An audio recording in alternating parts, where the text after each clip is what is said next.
File foto ini berukuran 50 MB karena formatnya RAW dengan ekstensinya .dng. Kalau kita kompres dengan lossless compressed RAW, ukurannya bakalan berkurang 50-60% tanpa kehilangan kualitas apapun. Dan metadata kayak shutter speed, aperture, ISO, bahkan data GPS-nya masih lengkap. Juga formatnya masih tetap .dng. Kalau kamu kompres lagi dengan lossless format kayak PNG, itu malah bikin fotonya tambah jelek, bukan secara visual, tapi secara kualitas file. Pas jadi PNG, data foto itu dihancurkan. Warnanya terkunci, exposure fix, dan bit depth-nya seringkali dikurangi dari 14 bit jadi 8 bit. Sekarang pertanyaannya, bisa nggak sih dikompres lagi dari PNG ini tanpa kehilangan kualitas sama sekali? Dan kalau bisa, kenapa nggak terus dikompres sampai filenya sekecil mungkin? Aku udah pernah bahas soal ini lebih dalam di video sebelumnya. Link ada di deskripsi. Tapi, buat yang belum nonton, singkatnya gini. File, mau itu foto, video, audio, atau dokumen, itu isinya cuma deretan panjang angka 0 dan 1 bit. Nggak lebih dari itu. Dan hampir semua format file punya dua bagian utama, header atau metadata, dan payload. Di dalam header berisi reading instruction, yaitu informasi tentang file itu sendiri. Untuk foto RAW, metadatanya bisa banyak banget. Ukuran gambar, color space, setting kamera, data lensa, timestamp, bahkan koordinat GPS. Semua ini tersimpan dalam format yang terstruktur dan nggak kelihatan di fotonya, tapi ikut makan tempat. Terus untuk payload, ini isi utamanya. Untuk foto, payloadnya adalah data pixel. Makanya, foto 24 megapiksel bisa berisi miliaran bit cuma untuk menyimpan warna-warna aja. Nah, ketika filenya dikompres, yang sebenarnya terjadi adalah ada algoritma yang menganalisa pola di dalam deretan bit-bit itu. Lalu, buat nyari cara yang lebih efisien buat merepresentasikan pola yang sama. Ada dua tipe kompresi data, lossy dan lossless. Lossy artinya ada data yang dibuang secara permanen selama proses kompresi, dan data yang sudah hilang nggak bisa balik lagi. Tujuannya buat buang data yang nggak penting atau yang nggak kita perhatiin. Contohnya, MP3. Ketika kamu konversi RAW audio ke MP3, software-softwarenya bakalan analisis frekuensi suara dan buang frekuensi tinggi yang di telinga manusia susah didengar. Hasilnya, file jauh lebih kecil, dan kebanyakan orang nggak bisa bedain, kecuali kamu punya kuping yang bagus.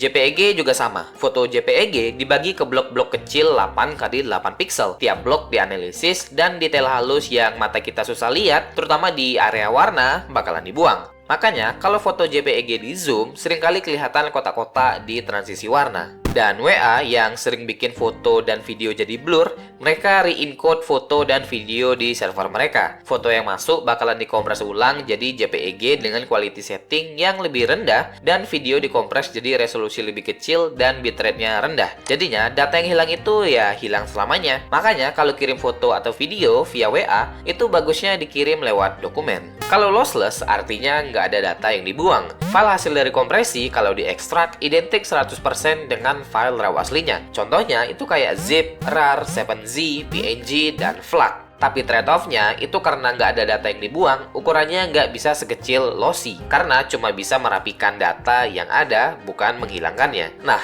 dari sini muncul pertanyaan, di antara semua format lossless itu, mana yang paling bagus? Aku nggak akan sebut semua jenis kompresi lossless, jadi kita mulai dari zip. Adalah format paling tua dan paling universal. Dibuat di tahun 1989 oleh Phil Katz, orang yang juga bikin software PKZip. Hampir semua sistem operasi bisa buka zip tanpa software tambahan. Windows, Mac, Linux, semua support secara native. Nama algoritmanya Deflate, kombinasi dari dua teknik LZ77 dan Huffman coding. Cepat, compatible dengan rasio kompresi standar. RAR dibuat oleh satu orang, Eugene Rosal, seorang programmer dari Rusia di tahun 1993, dan sampai sekarang masih dikembangin sama dia dan timnya. Kelebihan RAR dibandingkan zip, dia bisa split archive. Satu file gede bisa dipotong jadi beberapa bagian kecil, guna banget kalau mau kirim via email atau upload ke server yang ada limit ukuran, atau yang punya internet busuk. Buat yang petani profesional sejak zaman jahiliyah, di mana internet Indonesia itu busuk, buat download game 2 GB aja dibagi dalam 10 part. Yang lebih powerfulnya lagi, RAR punya recovery record. Ini fitur yang bisa repair file yang rusak sebagian karena misalnya download nggak sempurna atau ada bit yang korup. Sedangkan zip nggak bisa ngelakuin hal ini. Tapi kelemahannya butuh software WinRAR atau sejenisnya. Dan WinRAR itu technically berbayar, tapi kamu tahu sendirilah. 7Z adalah format yang paling mudah dari ketiganya. Muncul di tahun 1959, open source, dan sampai sekarang punya rasio kompresi terbaik di antara format umum dan menggunakan algoritma LZMA dan LZMA2. Tapi tentu ada trade-off-nya. 7Z itu berat. Untuk file kecil mungkin nggak akan kerasa, tapi untuk file gede, puluhan giga misalnya, 7Z butuh RAM dan CPU proses yang lebih besar dari format lain.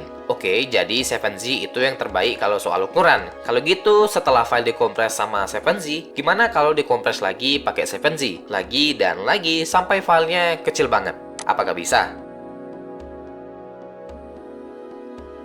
Ternyata, setiap file punya sesuatu yang namanya kandungan informasi. Dan kandungan informasi itu ada batasannya. Algoritma kompresi lossless pada dasarnya bekerja dengan cara nemuin pola di dalam data dan mengganti sama representasi yang lebih pendek. Misalnya, daripada nulis A 16 kali, algoritmanya bakalan buat kayak 16XA. Jadinya lebih pendek, tapi informasinya sama. Dan 16XA ini juga berisi instruksi yang ngasih tahu komputer untuk menulis A sebanyak 16 kali saat dibuka lagi. Tapi sekarang, gimana kalau datanya yang mau dikompres itu nggak ada polanya? Datanya bener-bener random, nggak ada pengulangan dan nggak ada yang bisa disingkat. Kalau kayak gini, kompresi nggak bisa ngurangi apa-apa. Malah ada tambahan data dari formatnya sendiri. Biar file itu bisa disimpan dan dibuka lagi, akhirnya malah jadi lebih besar. Dan ini yang terjadi ke file yang udah dikompresi terus dikompresi lagi untuk kedua kalinya. File 7Z yang udah dikompresi dengan baik, datanya udah dipadetin, polanya udah dihilangin, dan nggak ada lagi yang bisa disingkat. Tapi kenapa? Apa yang bikin batasan ini?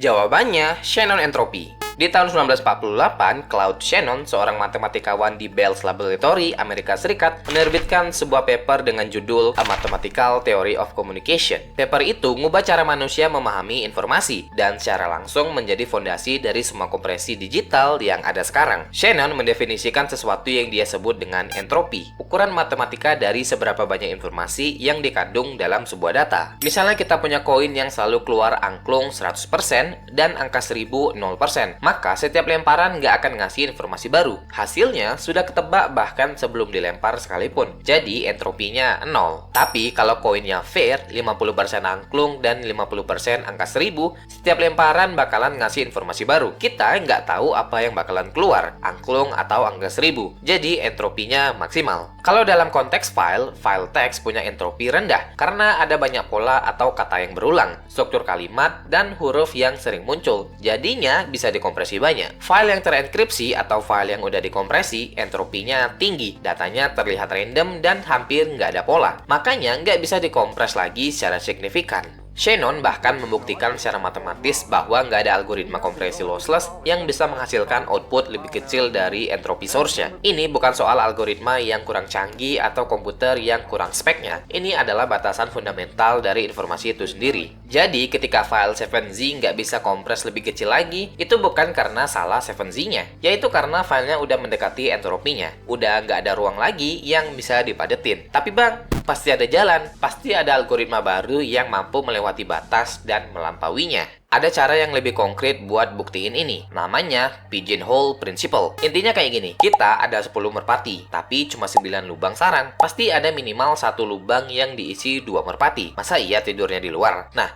sekarang aplikasikan ke kompresi. Misalkan ada algoritma ajaib yang selalu bisa ngecilin file. Setiap file apapun yang dikompresi, hasilnya pasti jadi lebih kecil. Bahkan katakanlah algoritma ini bisa kompresi file 1 terabyte jadi 1 byte. Kita namain aja Algowit. Tapi masalahnya, dalam 1 byte cuma punya 256 kombinasi. Dan ini nih batasannya. Artinya, dari semua file 1 terabyte yang mungkin ada di dunia, dan jumlahnya tentu jauh lebih banyak daripada 256. Semuanya itu harus muat di 256 slot hasil kompresi. Pasti ada ribuan, bahkan jutaan file 1 terabyte yang berbeda, tapi hasil kompresinya bakalan identik atau dapat byte yang sama di 256 kemungkinan tadi. Dan kalau hasil kompresinya sama, waktu mau dikompres atau dibuka, komputernya nggak tahu harus rekonstruk jadi file apa. Ini bukan soal teknologi yang belum cukup canggih atau algoritma yang kurang pinter, tapi soal logika, dan logika nggak bisa di-upgrade. Jadi bukan berarti 7Z itu yang paling mentok, masih bisa ada algoritma yang lebih bagus, dan itu memang terus berkembang. Tapi yang nggak mungkin adalah algoritma yang bisa mengecilkan semua file secara terus-menerus, karena di titik tertentu kita bakalan mentok batas logika, bukan batas teknologi. Oke, gitu aja, bye. Jangan lupa cemil.